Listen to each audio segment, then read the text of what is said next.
aspirant. I'm the bio faculty of Centurion Defense Academy. Today I will tell about the biology section of MNS examination. सबसे पहले जो सबसे ज़्यादा important चीज़ है वो है साइटोलॉजी।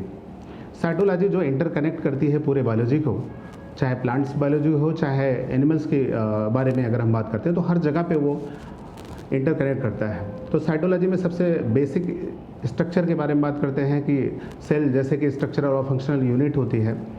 तो प्रोकैरियोटिक सेल, यूकैरियोटिक सेल्स, दो टाइप के सेल्स होती हैं। तो एग्ज़ाम में पूछा जाता है कि प्रोकैरियोटिक सेल्स के क्या क्या कैरेक्टर्स होते हैं, यूकैरियोटिक के क्या क्या कैरेक्टर्स होते हैं, और 70S राइबोसोम किस में होता है, 80S राइबोसोम्स क्या होता है, सेल वॉल किस चीज़ की बनी होती है, वो सब ज़रूर जो है दिमाग में रखें। इसके अलावा जो है प्रोकैरियोटिक यूकैरियोटिक के बाद जो है यूकैरियोटिक सेल्स की बात करें तो प्लांट सेल और एनिमल सेल होता है। प्लांट सेल में पूछा जाता है कि सेल वॉल होती है कि नहीं होती है, और होती है तो किस चीज़ की बनी होती है, जैसे सेलुलोज की बनी होती है। इसके अलावा स्टोरेज फूड की बात करें तो स्टार्च होता है प्लांट सेल का, ग्लाइकोजन होता है एनिमल सेल का। तो इसी तरीके से फिर सेल ऑर्गेनेल की बात करें, माइटोकॉन्ड्रिया है, न्यूक्लियस है, एंडोप्लाज्मिक रेटिकुलम है, गोल्जी कॉम्प्लेक्स है, इन सब के बारे में, इनके डिस्कवरी, इनके फंक्शन के बारे में आपको पता होना चाहिए। तो ये साइटोलॉजी। और सबसे ज़्यादा उसके बाद अगर कोई इंपॉर्टेंट चीज़ है कि जैसे डबल लेयर का कौन सा होता है, सिंगल लेयर का कौन होता है, या मेम्ब्रेनलेस क्या होता है, जैसे सेंट्रियोल है, राइबोसोम है, ये सब जो होते हैं वो मेम्ब्रेनलेस होते हैं। बाकी डबल मेम्ब्रेनस जैसे माइटोकॉन्ड्रिया है, न्यूक्लियस है, क्लोरोप्लास्ट है, ये सब आते हैं। बाकी जो भी हैं सिंगल मेम्ब्रेनस होते हैं। फंक्शन जरूर याद रखें। साथ में सेल डिवीज़न की बात करें तो डिवीज़न जैसे दो टाइप के होता है, एक माइटोसिस होता है, एक मियासिस होता है। तो माइटोसिस जो होती है उनमें क्या क्या होते हैं, मियासिस में क्या क्या होता है कि जैसे माइटोसिस में एक बार न्यूक्लियर डिवीज़न होता है, मियासिस में 2 बार न्यूक्लियर डिवीज़न होता है।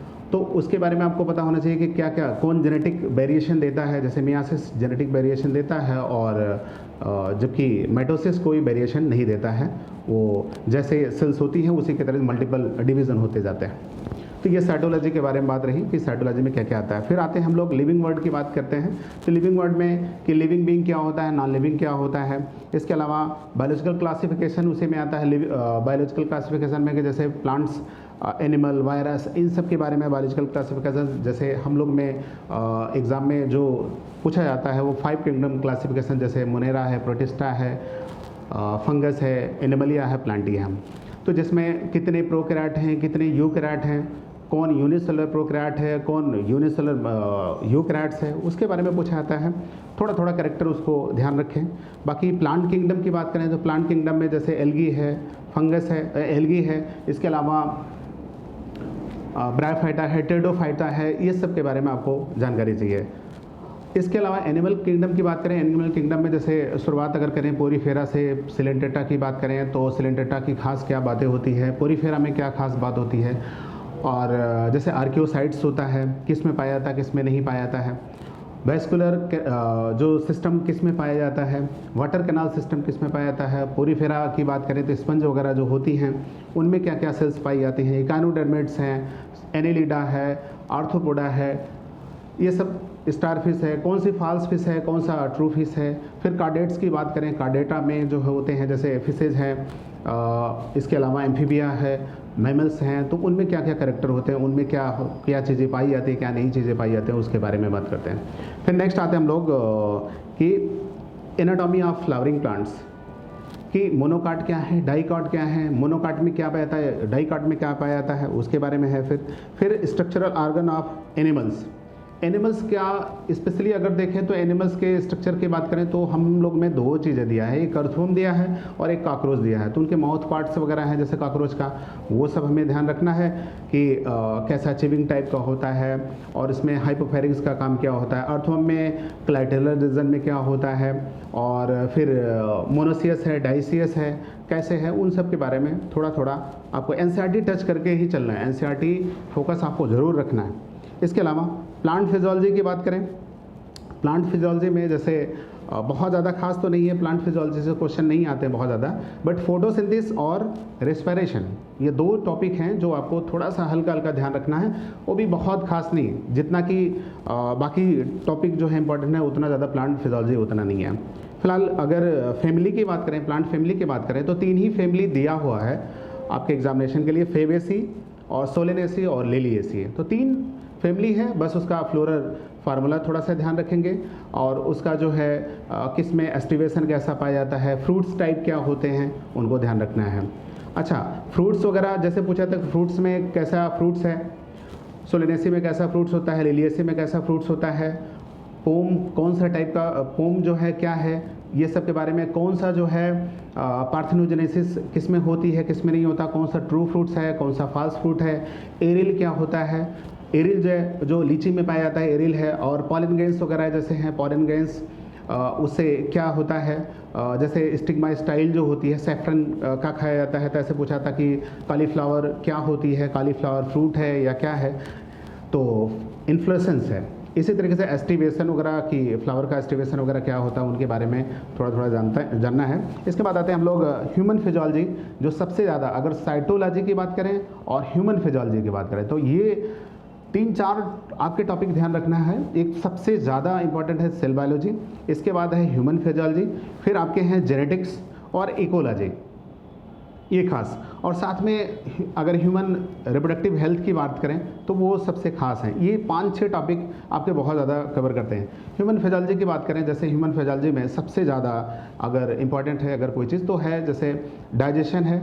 डाइजेशन में कहाँ पे सबसे ज़्यादा डाइजेशन होता है, कहाँ पे कम होता है, हमारा डेंटल फार्मूला क्या होता है, ईसोफेगस में पेरिस्टाल्टिक मूवमेंट होता है कि नहीं होता है, फिर इस प्रोटीन का डाइजेशन सबसे पहले कहाँ होता है, माउथ पार्ट्स हमारे जो माउथ हैं, माउथ में टीथ जो है वो टेम्परेरी कितने टीथ है, परमानेंट टीथ कितने हैं, वो सब थोड़ा सा दिमाग में रखें।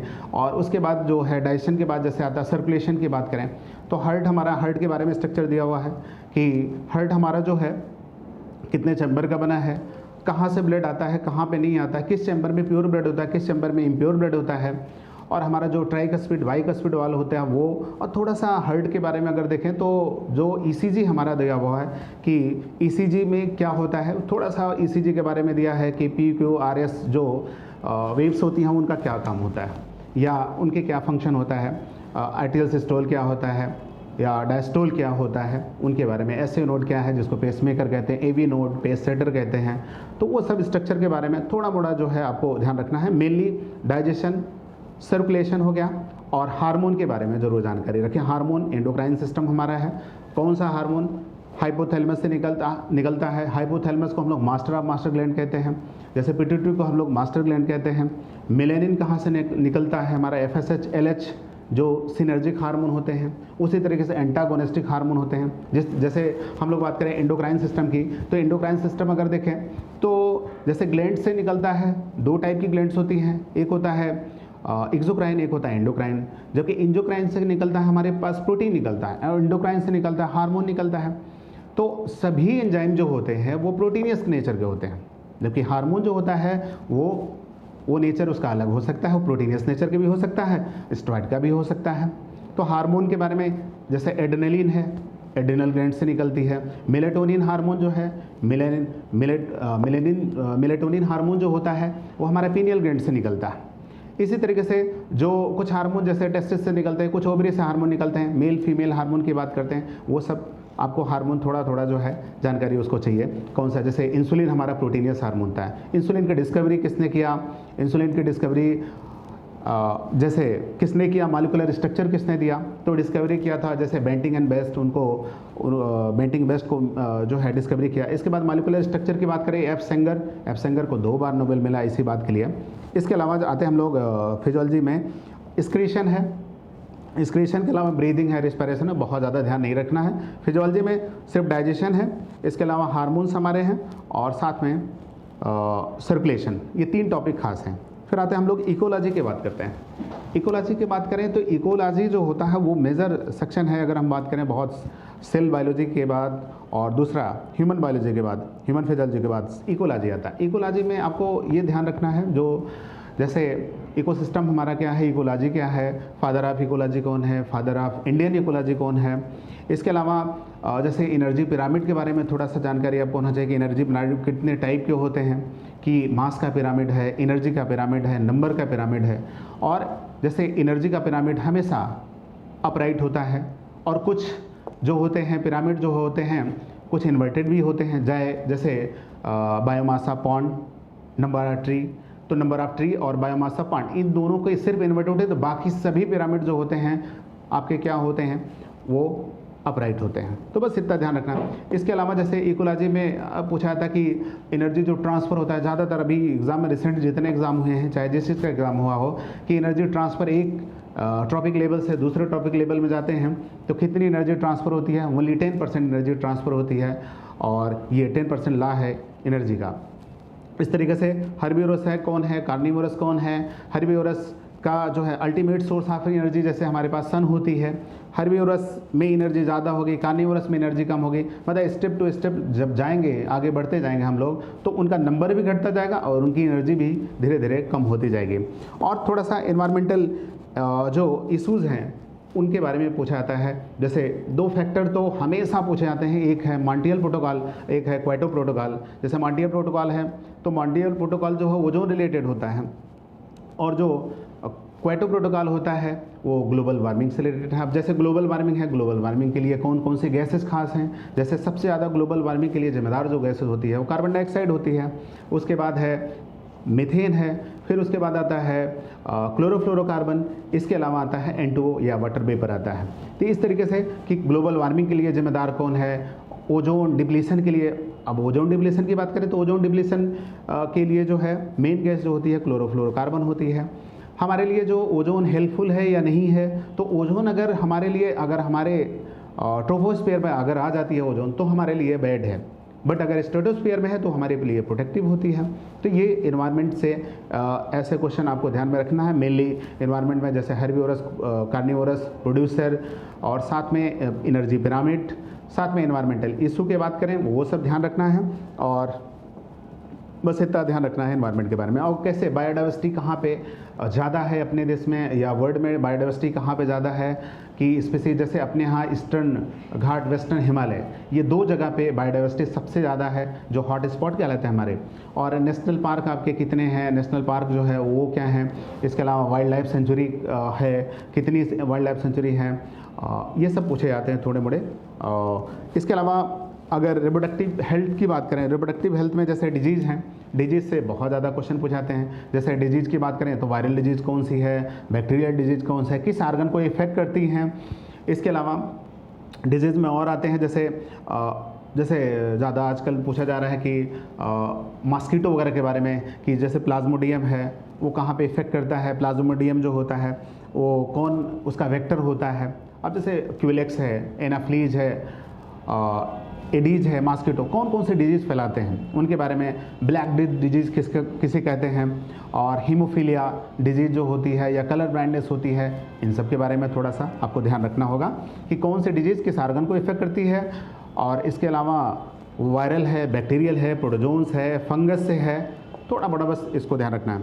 फिर आते हैं बाद जेनेटिक्स और जेनेटिक्स के बारे में बात करते हैं और एवोल्यूशन के बारे में बात करते हैं। ये भी एक खास बात है, खास चीज़ है बायो की। अगर हम बात करें तो जेनेटिक्स में खास करके मेंडेलियन जेनेटिक्स की बात करें आप, जैसे मेंडेलियन जेनेटिक्स में आपको क्या ध्यान रखना है कि मेंडल ने जैसे पाइसम से टैबम में किया था एक्सपेरिमेंट जो गार्डन पी कहलाती है, तो उस पर गार्डन पी पे उन्होंने एक्सपेरिमेंट किया। क्यों किया गार्डन पी पे, थोड़ा सा हल्का फुल्का जानकारी इसके बारे में साथ में। और मेंडेलियन जेनेटिक्स में मेंडल के कितने प्रिंसिपल्स थे, जैसे 3 प्रिंसिपल थे, law of dominance, law of segregation and law of independent assortment.